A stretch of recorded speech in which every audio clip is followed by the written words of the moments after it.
Hello and welcome to another Debating Europe panel discussion. I'm Joe Litabarsky. I'm the editor-in-chief of Debating Europe, and I have with me a panel of experts to talk about the future of European democracy. I'm very happy to welcome Camille Dobler from Mission Publique, an agency specialized in citizen participation based in Paris, Bonn, and Brussels. Welcome, Camille.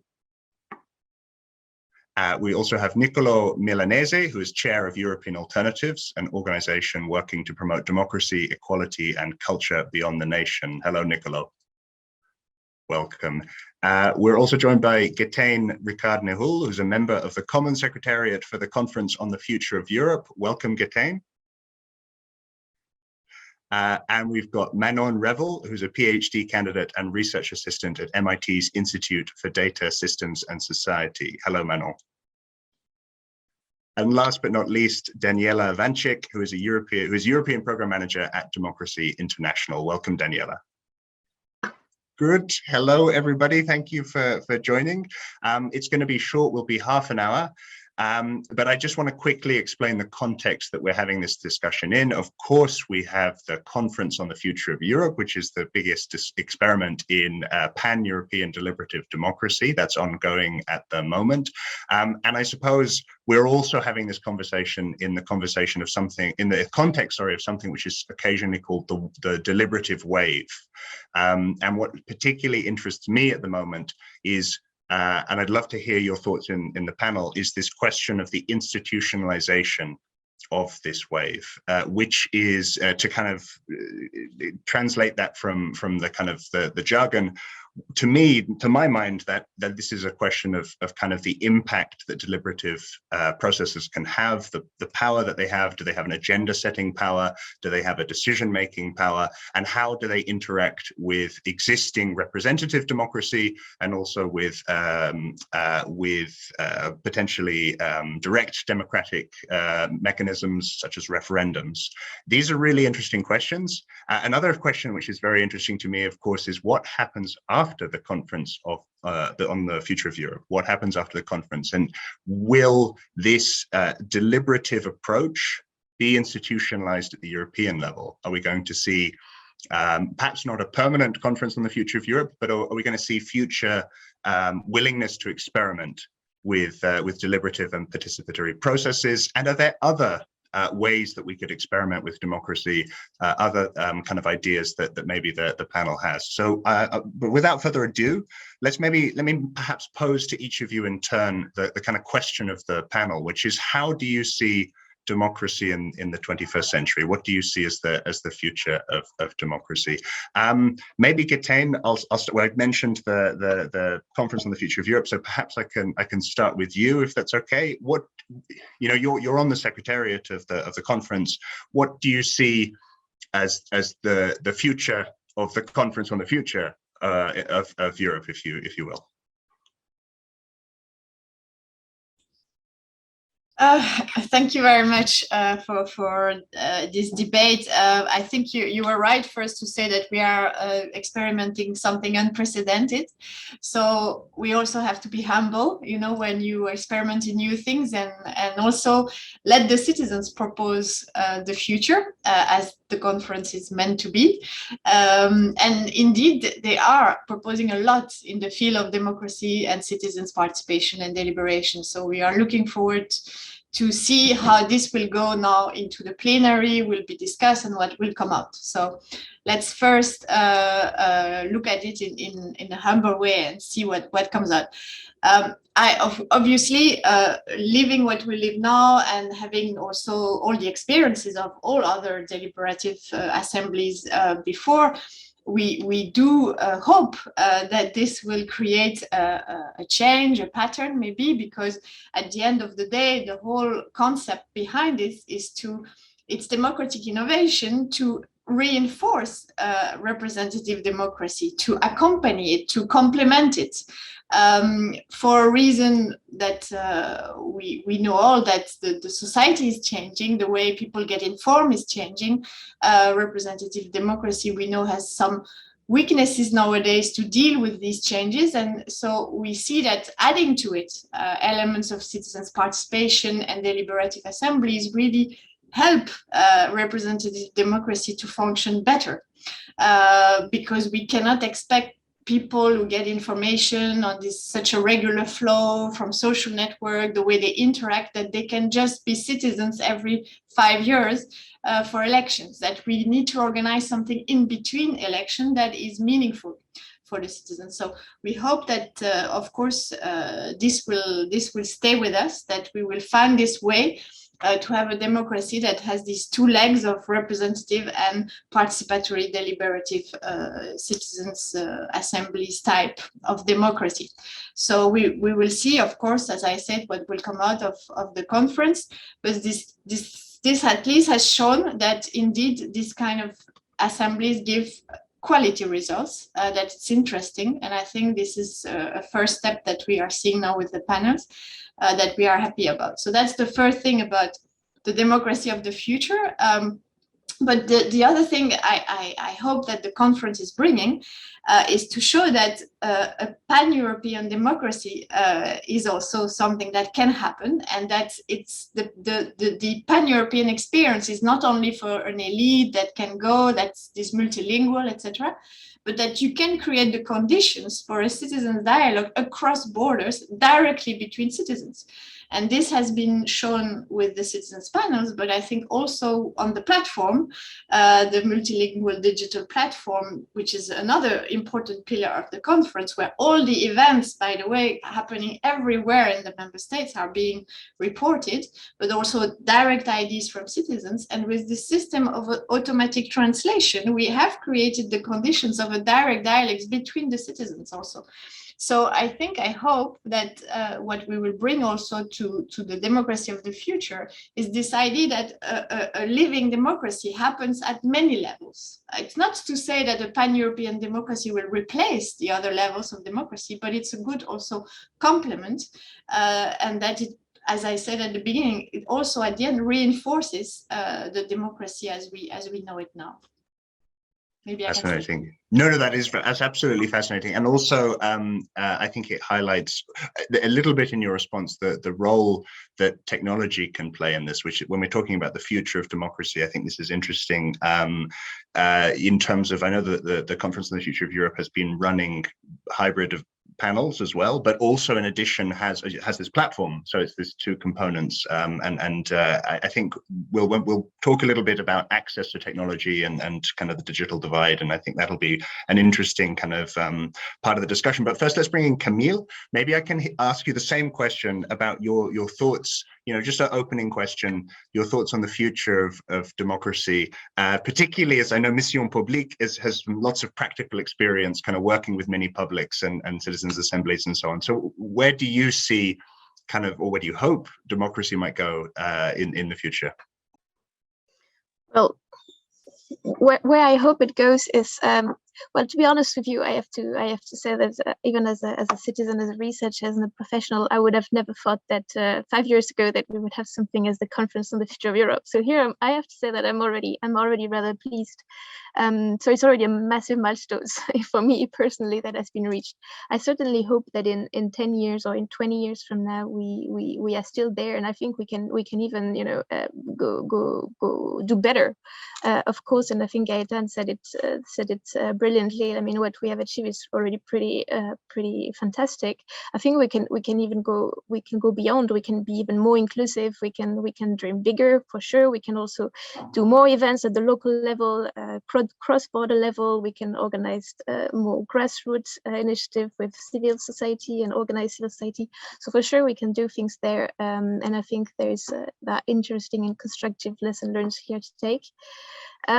I think when it comes to bridging representative and participatory democracy, what I hope to see with this democratic wave is not just citizens based on this learning how to trust the government again, because we do have a crisis of self-distrust. And what is interesting in the plenary, for example, of the conference, that you can see that it's a learning process for everyone, and that each plenary is better than the other, and you have this dialogue and people start trusting each other. And we often speak about, okay, citizens no longer trusting the government, but sometimes we forget that trust is a relational story, and it has to be also politics trusting the citizens. And I think here participatory processes can also help, actually, because it brings these two publics together.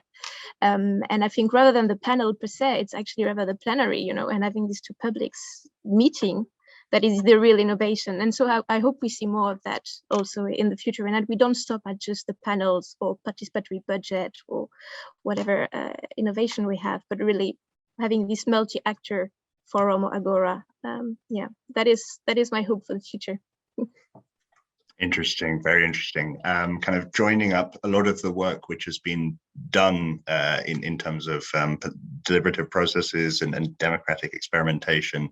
Niccolò, I'm going to bring you in because I know that you have been you're involved in Citizens Takeover Europe, I should have said, I think, and there you have some kind of reservations about the conference on the future of Europe. I don't know if you're coming from a more kind of skeptical place. What's your take on, or your hopes, maybe, let's put it that way, for the future of democracy? Thanks, Joe. I think that the future of democracy in the 21st century in Europe should be, for the first time, not Eurocentric. So that means centering our democracy not on ourselves all the time, but on our relations with others.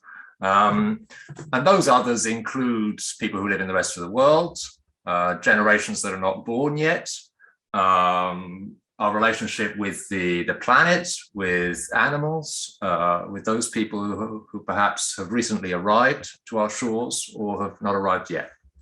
Now, I think that the Conference on the Future of Europe is a welcome experiment, to use the word that Gaetan used. And if we evaluate it along these lines of relationships with others rather than being self-centered, we can say that it has the strong merits of being transnational, at least inside of the European Union, but the disadvantage that it doesn't involve any other parts of the world, not even accession countries to the European Union, which, if anybody is the future of the European Union, one would have thought that they are.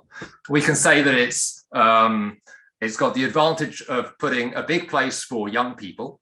1/3 of the citizens panels is made up of people under the age of 25, if I'm not wrong. So that's a strong advantage. But I'm not sure to what extent it's really thinking about future generations. The future aspect of the Conference on the Future of Europe seems to me largely about our current debates rather than really future thinking.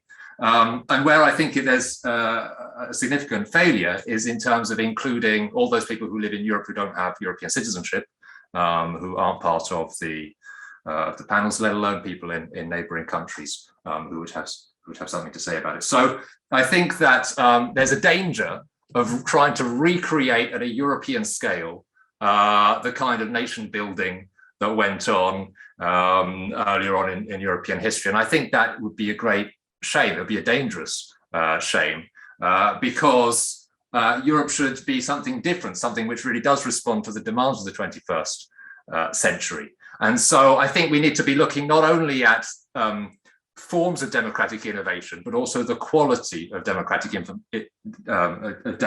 innovation and the kinds of proposals that come out of those processes. And so I think that Europe's taken a very important kind of first step in opening up to a selected group of citizens. But that there will be, I mean, happily there is contestation around the edges, debate, critique. These are all important parts of European democracy, and the European democratic tradition is partly given from above, shall I say, and partly, and perhaps most importantly, claimed from below by the citizens. And so that's what Citizens Takeover that you referred to is also about. It's about citizens being well organized to also critique and make proposals about the future of the conference and the way it's institutionalized. That is fascinating. They were definitely going to address this because I know that some of the citizen questions that we have, very much on this question, and it's something that I've thought about a lot, which is You know, we talk a lot about citizens panels, about bringing citizens to the heart of policymaking, but what about non-citizens? What's the role of non-citizens? And as Nicola, you kind of very rightly point out, I think, what is the role of non-humans almost, both animals and the planet, and also maybe those non-humans in the sense that generations who haven't yet been born and are not present in the debate, take part in the debate, but decisions will affect them when, you know, they do inherit, the impact of what we're doing on climate change and so on. So absolutely critical questions. I'm going to bring in Manon though, because Manon, I'm so happy you're on this panel, and I know that you're looking particularly on the impact of technology, new technologies, and you're looking at things such as fluid democracy and kind of how technology might support these innovations. So I'd like to bring you in at this point to talk, ask the same question to you. What do you think the future of democracy might look like? What are your kind of hopes for the future, Manon? Thank you very much, Joe, first of all, for the question and for allowing me to be there today with the great panel. And to answer this first question, I don't think I'll bring in any technology. The reason for this is as you said, in the midst of this deliberative wave, it seems to me that there is this very key question of how do we institutionalize, as you said, the role of citizens, because we're kind of moving from a model where voters were electorate, were working in an electoral capacity, where as a voter, I exactly knew what my vote would be impacting. I knew it would elect or not elect someone. But in the deliberation models, as we're moving towards this idea that citizens and people are more decision makers than purely voters, it's not clear how my activity when I deliberate, when I'm part of a panel, will actually be impactful. I don't know how the outcome of what I'm saying is going to be binding for politicians. So I think this question of how do we create an institutionalized frame where we exactly know what is at stake when I participate, and what is the scope of what I can do and what it will impact, is super important if we want to actually bring citizens into this decision-making seat, actually very concretely.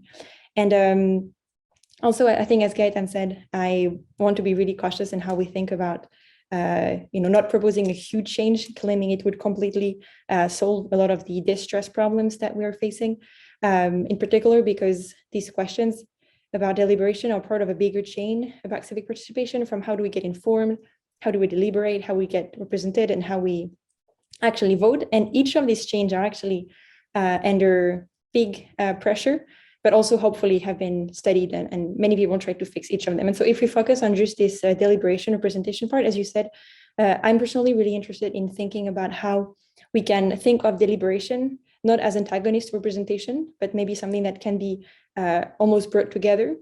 In that, if we think of deliberation in the huge countries we have, even at the level of a district, because of the large population, there needs to be some kind of reporting and some kind of representation structure that helps bringing these messages forward. And so I've been really interested into thinking about how we can eventually change or rethink about the models for selection of the representatives. And some, at the high level, these ideas could be, can we reduce the entrance barriers for representations to allow more voices that are not always heard to actually be represented? Or can we make sure that everyone is actually represented? And a kind of a simple idea around this is that if I vote for someone who's not elected as a Congress member, then I'm effectively not quite represented in my district.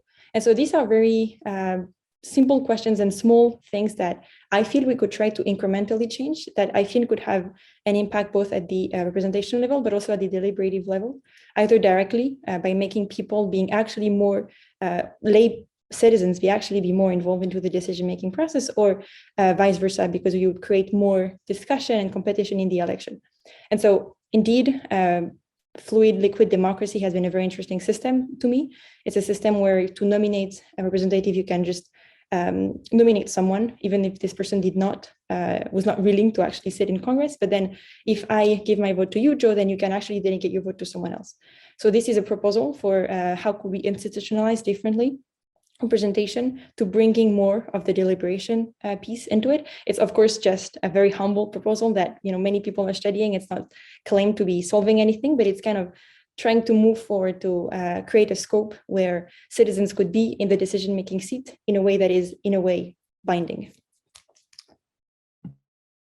Perfect. Okay, we have 10 minutes left. I have some questions from citizens I want to get to, but I do want each of you, I wanted to spend some time on this to kind of hear your thoughts. So I'm going to go to Daniela, and I'm going to put the same question to her, and then we'll bring in some citizens' questions which speak to what's already been said, I think. Daniela, same question to you then. What do you think the future of democracy should look like? Yeah, thanks a lot, Jonah. I'll try to keep it very brief. Maybe just to follow up on what how Gaetan started the conversation. She mentioned the two legs of democracy, and that's representative and participatory. But I would add also a third one, that would be direct democracy, because I really see that these three complement each other and play also a check on each other, and that is really needed also in the 21st century. Because as was mentioned, I mean, the way we're consuming information is different than 100 years ago, and the way that we're also communicating with each other and traveling at the rate that we're traveling is different. So I think there's no reason why we can't say people cannot make informed decisions if that information is given to them, of course, properly, and that we have a proper debate and that citizens then can make these decisions. I think really just direct democracy reinforces representative democracy. It makes representative democracy actually more representative. And the participatory exercises, of course, are needed to set the stage for those direct mechanisms. And of course, I mean, there's still a lot more room for improvement in representative and participatory democracy, and I think some great steps have been taken there. Also with the conference, adding a whole new dimension in participative democracy with the European citizens panels, totally historic for the EU, and that's really great. But direct democracy has not yet really been fully explored, at least not in the EU. And I really see the future of democracy with more opportunities for direct citizens' participation in decision-making, more innovative tools and mechanisms. We have as a first step the European Citizens Initiative, the ECI, which is already existing and really great for the EU, but I think the ECI should really evolve to become a real right of citizens, to not just put forward a proposal on the agenda, which is what it does now, but even to add a second layer, a stronger second level, that the tool becomes, could really trigger a binding bottom-up referendum and a citizen's vote. And I think we can also connect how the ECI could even work with these new existing mechanisms like the ECPs. Like, why not connect also citizens' assemblies to an ECI? That's when there's a successful ECI, that citizens' assembly is then triggered to also explore it and look into it. And that gives you a little bit more of a sample of what the general population thinks instead of just a million or so. So I think that we have already good existing tools in the EU, some new innovative ones that are coming up, which are really great. And it's just about strengthening that and also connecting them, seeing where the parallels are. And I think that's how we can really develop democracy in the EU. Okay, perfect. Daniela, I rushed you because we're kind of running out of time. So I'm going to stick with you and go around the other way, because actually what you've said is really, really critical. I think it might even highlight some differences in the panel. I'm not sure, particularly well, let me bring in the question from Paula. So I'm going to, well, at this point we'll cut and we'll have Paula's question come up. So Paulo, I'll read it though to you here. So Paulo says two things. He says, how can we make democracy more accessible to those who come from more vulnerable or marginalized communities? How can we make sure that a cultural change is enabled in order to make sure that people can participate in a more direct way into decision-making processes and are actually empowered to do so safely, which is something that has come out from this discussion. But then he also says, and this is critical, the second question, how can we have the chance of politics leading to bigger, more radical changes when needed, rather than relying so much on individual initiative at a higher level, such as within international frameworks? And this seems to be the tension to me, because many people on the panel today have said we need evolution versus revolution, we need incremental change, but there are also citizens saying, actually, the impact has to be big. We need big changes. So is there a tension there, or am I misreading that? Daniela, let's start with you. What would you say to Paulo? Yeah, first, I mean, I would say we first need to ensure that there are democratic mechanisms and tools in place, and that these tools have a real impact on decision making. And of course, the question of access, I mean, everyone needs to be able to access these tools. They need to be set in law, but I think access doesn't really mean the same thing to everyone, because access is also about awareness, it's about literacy, and I think those need to also be tackled. So the way to get more marginalized or vulnerable groups in is a really critical question. I think that can be tackled by raising more awareness also amongst those communities, working specifically with the NGOs that are working with them, with community leaders in those groups, to really offer that extra layer of support to say these tools are here at your disposal, here's how to use them. I mean, that should be done generally, but I think this extra outreach really needs to be done for these vulnerable groups. I would say also, I mean, for like the European Citizens Panels, for example, we know youth is like considered a vulnerable group, but also many other groups. And I think thresholds could also be brought in for experiments like citizens' assemblies, to make sure then that we really amplify those voices that are usually not heard at the EU level, or even at national level. As far as Paulo's second question goes, about making sure that there's more radical changes when needed. I mean, it's not just when needed, but I would say also consistently and all the time. Because if those tools and mechanisms are there and can be triggered at all times by citizens, then it's not just in a moment of crisis, we can now use these tools. We have now a democratic deficit, we need these opportunities. But I think it's really, we need to develop and work our democracy that it's a stable, consistently growing basis, and not just like a big spike in times of crisis.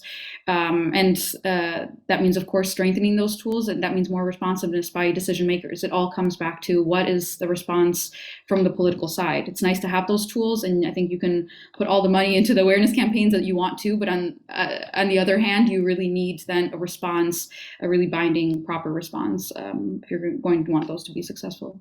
Okay, I'm going to bring in two more questions. They're on the same topic, because I want to make sure that we get everyone to ask a question. So Cleopatra asks, how do we foster the power of social media to bring people's voices, marginalized people's voices, or disadvantaged people's voices to the forefront, and enhance the democratic process through these new technologies? So she sort of suggests, I mean, the way she's framed the question, she kind of suggests a solution, which maybe you don't agree with. And then Martin, who says, do you agree with me that so-called democratic innovations are only meaningful and or successful if they are evaluated as such by those most marginalized in society? In other words, saying this is, for him, the key question. Nicolo, I know you've got to rush soon, so I'm going to put this to you. What would you say to everything that's kind of been said so far, basically?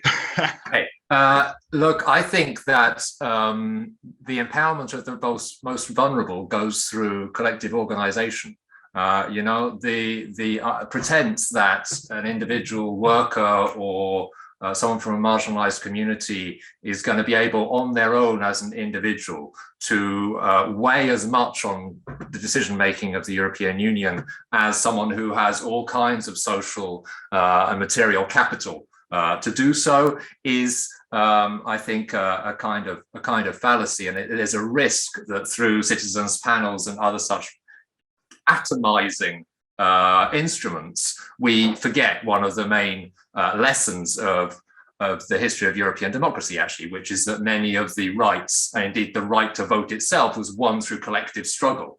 And so that's to speak to the importance of organizing amongst those who are most excluded. Social media has a similar kind of danger about it. It is extremely atomizing in the way that it's set up. We each have our individual accounts. There's ways to address that through organizing online, but it needs to be a conscious decision to do that with capacity building and training going alongside it. There would be ways to address this issue also through citizens' panels, for example, by providing extra support and training to the most disempowered potential participants in a citizens' panel. So I think we could be conscious of it in the way we set up such instruments, but such instruments on their own will not be enough. We also need what sound like more traditional things: trade unions, citizens' movements, political parties. After all, some of them were created to defend the rights of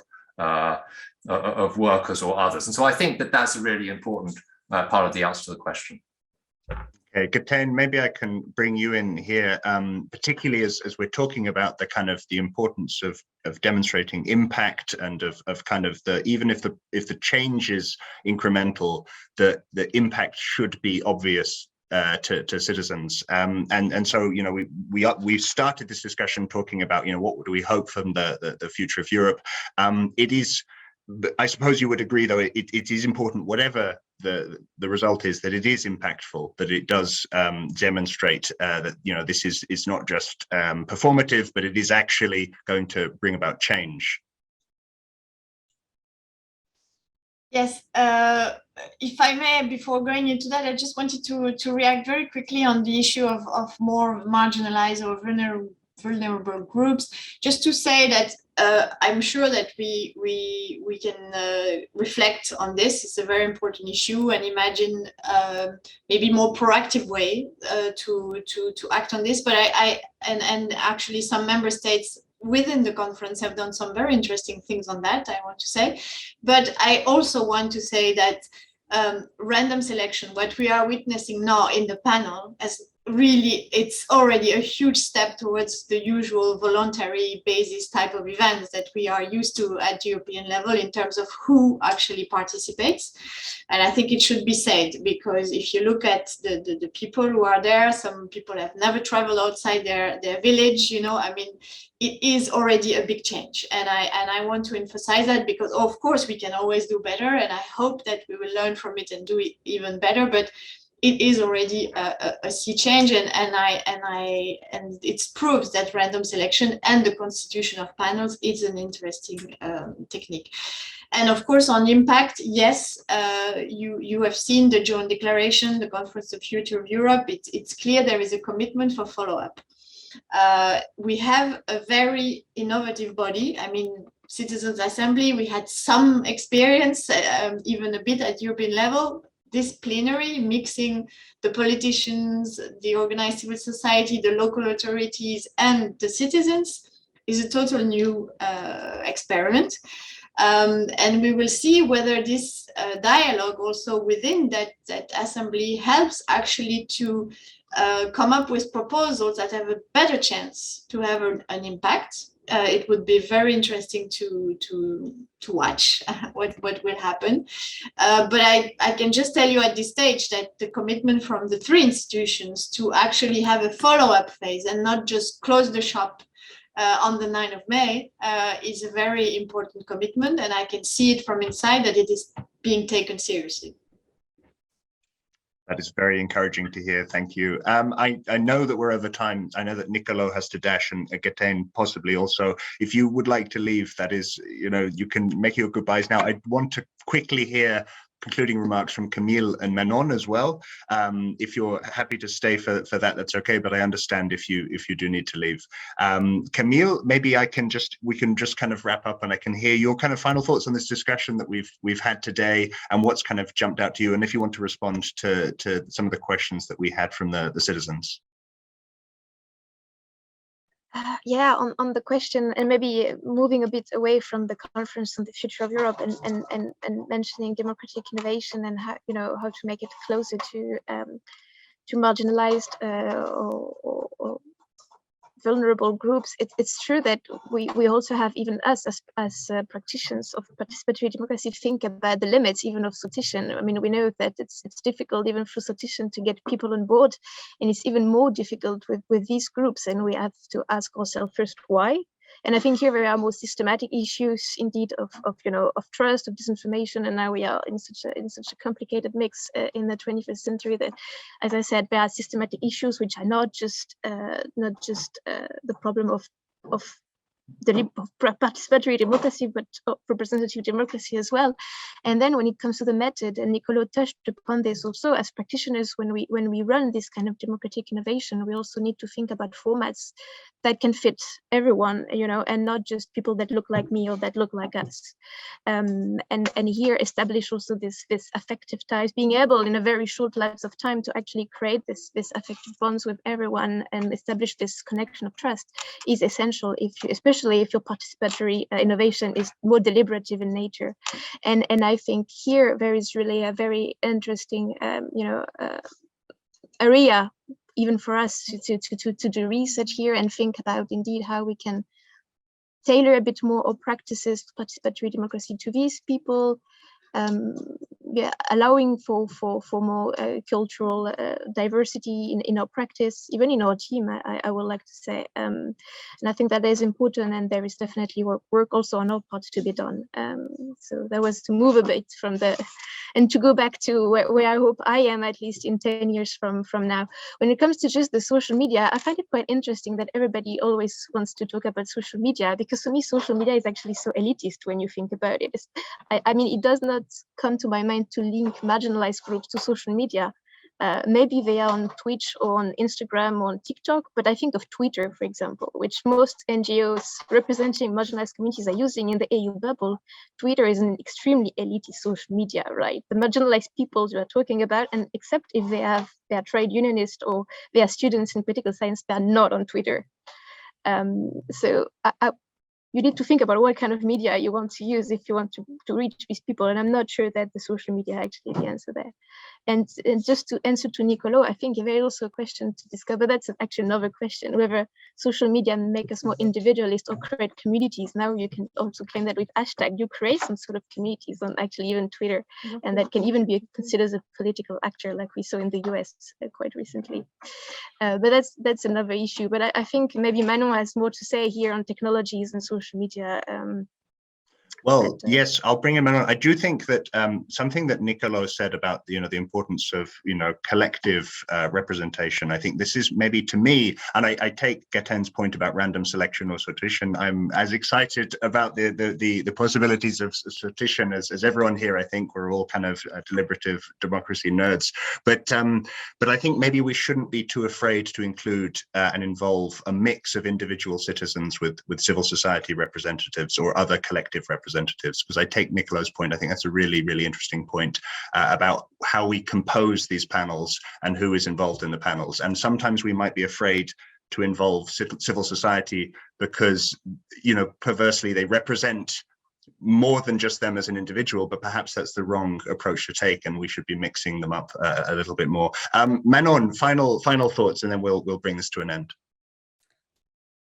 That's a lot of things to cover. I'll try to keep it clear, as well, at least try to explain what I have in my mind clearly, and answer both the questions from from I think Paolo, Cleopatra, and Martine, and also follow up on the panel's discussion. So first of all, on the first question of Paolo about how can we bring more changes, cultural changes, and how can we make people to participate more, kind of a meta question I like to ask myself when I think about this is, we have this intuition that we need to bring more citizens, more people from the civil society in the decision, but why do we have this intuition? And maybe this can even be a meta question we can ask to panels across Europe, in that, do we think that we want more citizens to come because we want to solve a distress problem, that the current elite is not trusted to make decisions? Or is it because we want to make more legitimate decisions because we purely believe that having more people engaged from diverse backgrounds would create more legitimacy? Or even at another level, do we think that these decisions would actually be better if there is a way to decide what is a better decision? And I feel that these questions is not clearly answered, but I feel that we have this super strong intuition that we need more participation, but answering why we need it, or having a sense of collectively why we think this is so necessary, could also inform how we implement the changes and how we implement the institutionalization of such changes. So I'm sad I'm last because I wanted to hear the panel's ideas on this, but to me, this is one of the questions that could inform in some way the way we think about these changes. But now, let's assume we answer this question and we move to some kind of changes about how we make people participate. I echo everything that has been said about the fact that self-participation or access to either technology or democratic innovations is not free from biases. And I think this is one of the great questions also from, I think, Martine, about how we can make sure that these innovations do not repeat and reinstate the same kind of inequalities that were present before, which I think is an extremely valid and important question, which then would lead me to maybe converge to something that Gaëtan was saying about how we can, so about sortition or taking people at random to create assemblies. Because I would go back to this idea that representation to me is super important when we want to bring people on board. And by representation, it's this idea that if you don't have in your surroundings someone that's connected to the decision makings, you might feel disenfranchised. You might feel that you're not actually represented and that your interests are not carried by the leadership of your country, of your city, of Europe. And it's a concept of remoteness that was coined by Professor Mechner that I find really interesting. It's a really recent paper that shows that a mismatch between the number of people that are in the vicinity of people that lead can actually create worse economic, social outcomes, which I think is something we feel very intuitively. And this idea of how can we bring decision-making closer to people, which I don't think necessarily means that everyone, absolutely every single citizen of every single country have to sit in the panel, but how do we create this vicinity between the decision and the people? And to this, there's this question of representation and how we bring people in, either through random sorting is very interesting. The idea of liquid democracy is kind of has the same background, but is like in competition, I would say, in a sense, or actually could be a complement to create this more vicinity. And to me, I would just want to emphasize that it's, at least at the stage where I'm at in my thoughts about these questions, it seems that it's a better way to cope with the fact that some voices are not heard, than trying to deploy technologies that might not be used right away by every communities. And to wrap up on maybe the two or one last point, maybe also to rebound on what Kemi was saying about this idea of social media. I think I agree with part of what you said, but I slightly also disagree with the fact that you might have, I think we can make an argument that social media and the internet in general has been bringing voices up, and there is this bottom-up mechanism that helped freedom of speech and new kind of voices to actually make a point. And so I think that this has been, and I guess that this is Cleopatra's intuition of why could be eventually using social media to sample and survey this kind of voices. Now, I would, however, agree with what the panel has been saying on the fact that it's kind of tricky to leverage the social media because of the way they are now, because social media were not set up as a democratic space. They were set up as a business environment that has a business objective. And so I think that this bias, this bias is the kind of data we have. Also, the whole problem of anonymity, knowing what is a true and a fake account, or knowing what is an accurate statement, I think makes it really hard to actually use the information there, even though political leaders do it to take the pulse of what the civil society is thinking. But there is a lot of initiatives right now that are trying to create social media for democracy, which would be this kind of environment where the rules of the environment are not driven by clicks and revenue generation, but actually by enhancing deliberation and debate. And I think this is a super cool venue that I'd like to see pursued. Okay, and very last sentence, maybe to just finish with the last question you mentioned, Joe, which was Martin's question about what do we think about democratic innovations? Do they have to be accepted by everyone? My thought on this is that I think what's at stake with these democratic innovations is to bring more fairness and equality of opportunity in the participation. And we think that there exists some kind of decentralized frame such that we can bring more equality of opportunity in the process. And so to me, this would of course be defined by having everyone, absolutely everyone on board, regardless of the previous state in the society, to really be part of this system. Perfect. And we're out of time. I think your questions that you asked at the beginning of that, Manon, why do we need participation? Why do we need deliberation? That's our next panel. We will talk about that because that's really critical. I would offer a tentative suggestion that we might be kind of repoliticizing some decisions that have either been moved to market-based mechanisms or constitutionalized or otherwise lifted out of the realm of politics. So my kind of tentative response to that would be, this is why we need the participation and the deliberation, because we might be in the process of, and this speaks to what Daniela was saying about direct democracy and what Paulo, the citizen who asked the question, was talking about, the impact. How can you make sure these things have impact? Well, if they are going to have impact, you better talk about them. That's my view. But look, we're out of time. I see Nicolo's already gone. Listen, this was fantastic. It was a really rich debate. Thank you all for giving us your time. Thank you for responding to the questions. Thank you for watching at home. Please do like and subscribe and follow more debates. We're going to have another debate in future. Why do we need participation? Why do we need deliberation? I hope to see some of you back there again to talk about that. Thank you so much for your time, and have a good evening.